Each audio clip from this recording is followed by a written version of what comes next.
Oi, gente, Roberto Relubíscaro aqui. Quem acha que esse negócio de franquias de filme é coisa do século XXI, tá enganado. Nos anos 70 houve uma franquia de 4 filmes chamados Aeroporto. Aeroporto, só, que foi de 1970, que era um cara que colocava uma bomba dentro de um avião. Aeroporto 75, no qual um avião Boeing, lá 747, se chocava com um avião pequenininho. Aeroporto 77, que o avião cai no fundo do mar. E o Aeroporto 79, super moderno, que era o Concorde.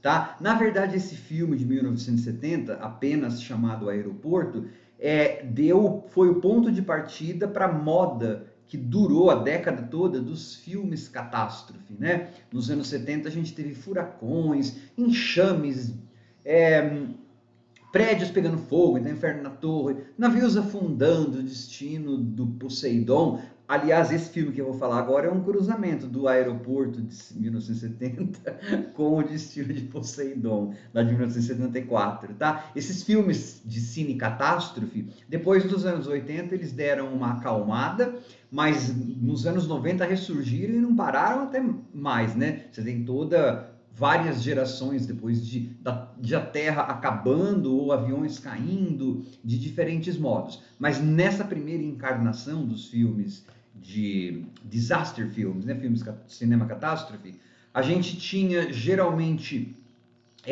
um grupo de atores que já estava descendo, né? Os cachês eram pequenos, então dava para colocar um monte de estrelas em um filme só. Então você tinha atores que estavam em decadência e atores de televisão ou atores que depois se tornariam famosos, tá? Eles eram colocados num ambiente, você tinha um monte de preparação, né, para a gente conhecer essas pessoas um pouco, se importar com algumas, odiar outras, para que elas pudessem morrer e a gente não sentir nenhum remorso por adorar que elas tenham morrido. E aí depois, num pedacinho só do filme, você tinha o desastre, né? Em chamas, ou o avião caindo. E aí houve cinema catástrofe na televisão, cinema catástrofe no cinema. Só que muitos desses filmes foram dirigidos e ou produzidos por galera da televisão, tá? Porque naquela época, nos anos 70, a televisão era um território bem secundário, terciário.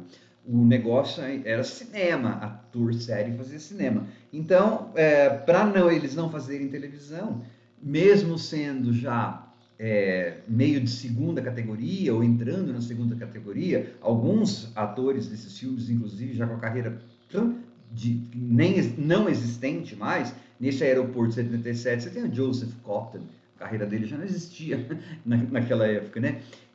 Eles então faziam esses filmes de médio orçamento, né, dos grandes estúdios, mas com bastante mão da galera da televisão. Esse Aeroporto 77, que eu descobri assim, do nada, na Netflix, o diretor dele era basicamente um diretor de televisão, tá? Mas antes de continuar, eu gostaria de convidá-los a se inscreverem no canal Robertando, curtir os vídeos, compartilhá-los, eu agradeço bastante.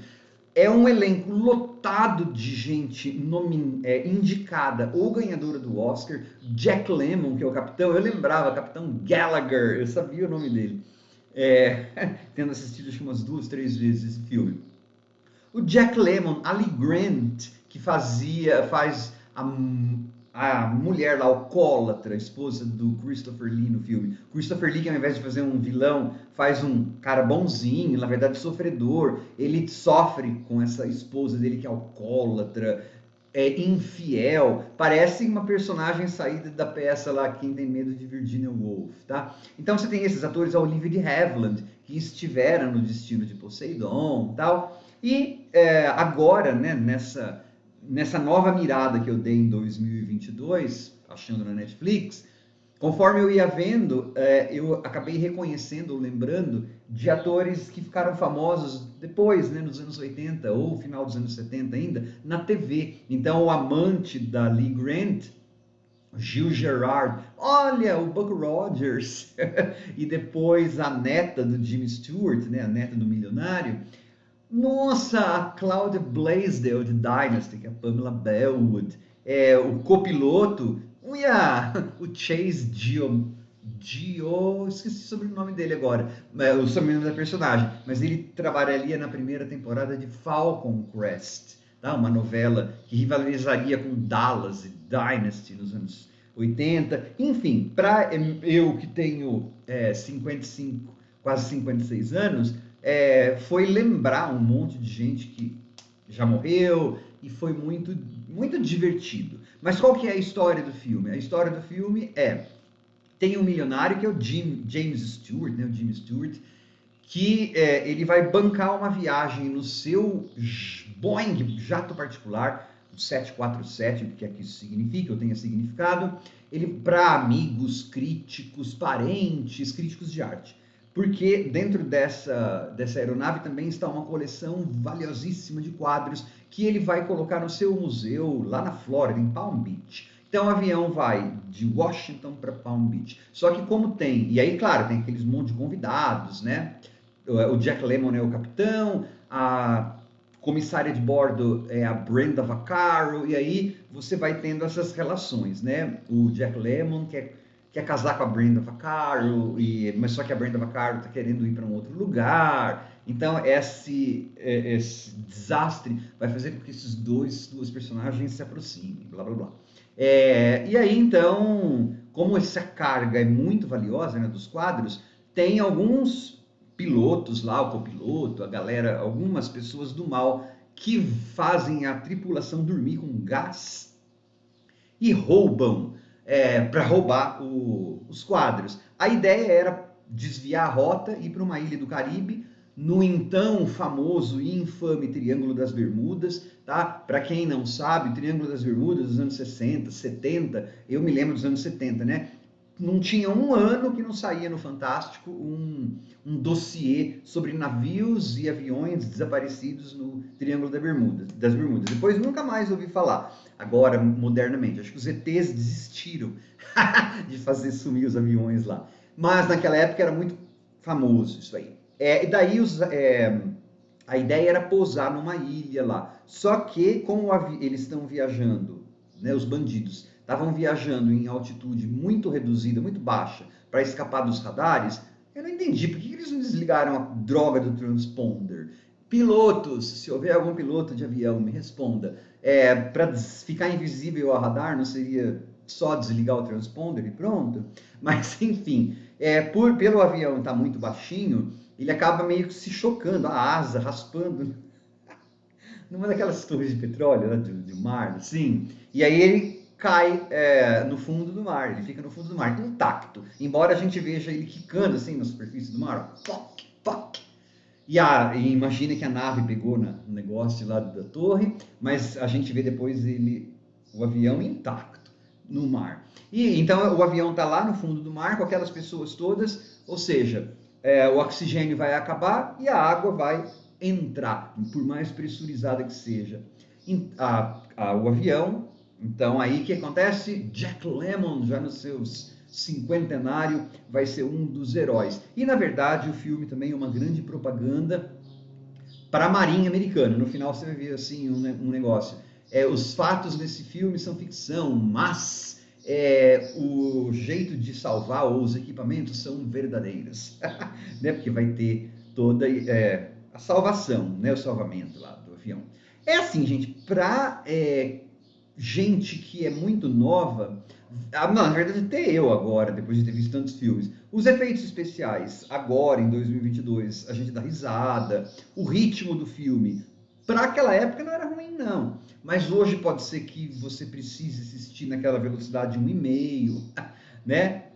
Porque tem aquela falação, mas dentro do tipo de filme, que é filme de catástrofe, esse aí até que é legal, para quem curte ver atores velhos da época, para quem viveu aquela época, tem umas bizarrices que são divertidas nesse tipo de filme, né? Por exemplo, tem quando o avião decola, ou antes de decolar, ou durante a decolagem, você vê vários extras que depois, na hora do salvamento, você vê que tem bem menos extras, né? Você fala, morreram, né?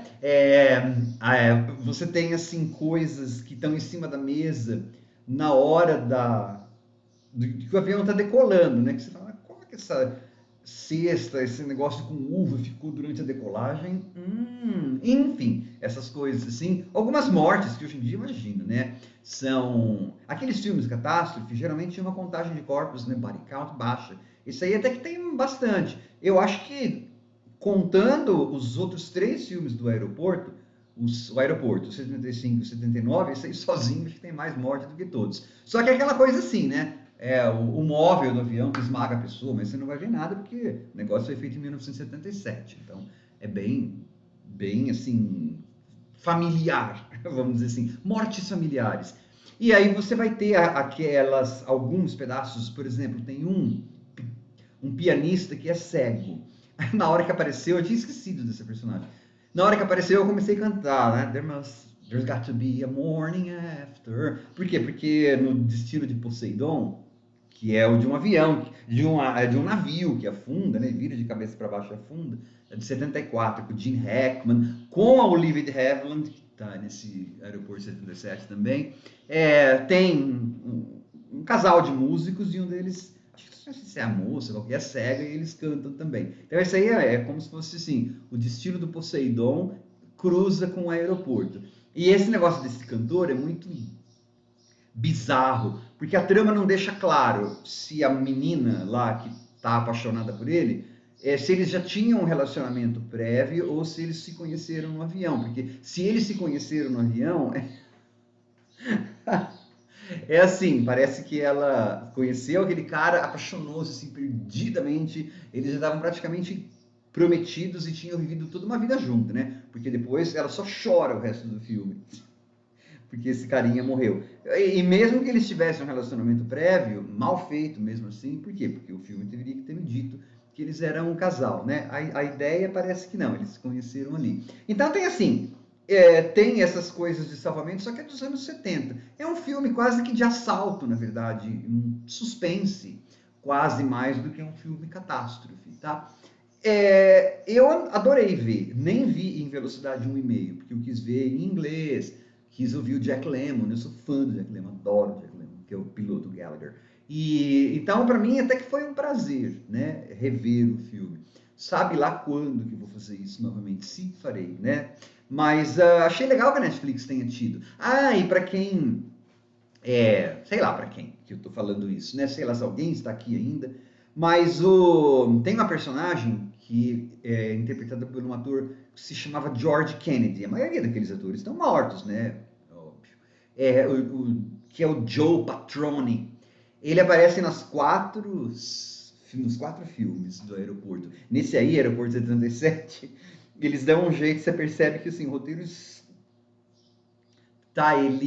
o roteiro fez um monte de coisas para dar uns 3, 4 minutos de tempo na tela pro George Kennedy, só que o Joe Patroni tá lá. E é um barato porque ele fala a mesma coisa que ele fala nos 3 outros filmes, ele fala, né, só com uma preposição diferente, né? Ele fala, nos outros filmes ele fala, nós vamos trazer esse avião para baixo em um pedaço só, né, sem quebrar nada. Nisso aí ele fala, nós vamos trazer esse avião para cima em um pedaço só, porque o avião estava no fundo do mar. E é legal, né? O avião está no fundo do mar e o piloto consegue subir, assim. É isso que eles dizem que o avião está a 100 pés. Sei lá como que ele faria para fazer subir assim a superfície 100 pés, né? Problema de pressurização, não sei se ele seria esmagado pela pressão da água, depois problema de despressurização. Mas quem se importa? O divertido é procurar essas coisas e, no meu caso, ver um tipo de cinematografia que eu gosto, tal. Esse filme ganhou umas indicações ao Oscar por causa de vestuário. Eles chamaram uma bambambam da época em Hollywood para vestir o pessoal. Então eles estão de tuxedos, né? Estão de terno, de smoking, assim. É bem legal, é bem anos 70, assim. Eu curti muito, me lembrou muito a infância, a adolescência. Até porque muitos desses filmes de catástrofe eu morria de vontade de ver na época, mas não podia. Porque nos anos 70, eu nasci em 67, então 77 eu tinha 10 anos. E esses filmes geralmente têm na censura 14 anos para cima, né? Na época era censura livre, 5 anos, não sei, 10, acho que 12, 14, 16, 18. Muitos desses filmes aí eram censura 12 anos, 14, 16 ou até 18 anos. Então Então, poucos eu pude assistir, né? Eu lembro que eu vi Meteoro, eu acho lá, vi o Enxame no cinema, mas a maioria eu vi na TV, logo quando passava. Aliás, exceto o Aeroporto lá 79, que é do Concorde, esse eu cheguei a ver no cinema, com Alain Delon, Silvio Cristel. A Netflix podia colocar todos lá, eu ia ver todos e resenhar todos. Uma delicinha essa viagem ao tempo. Tchau.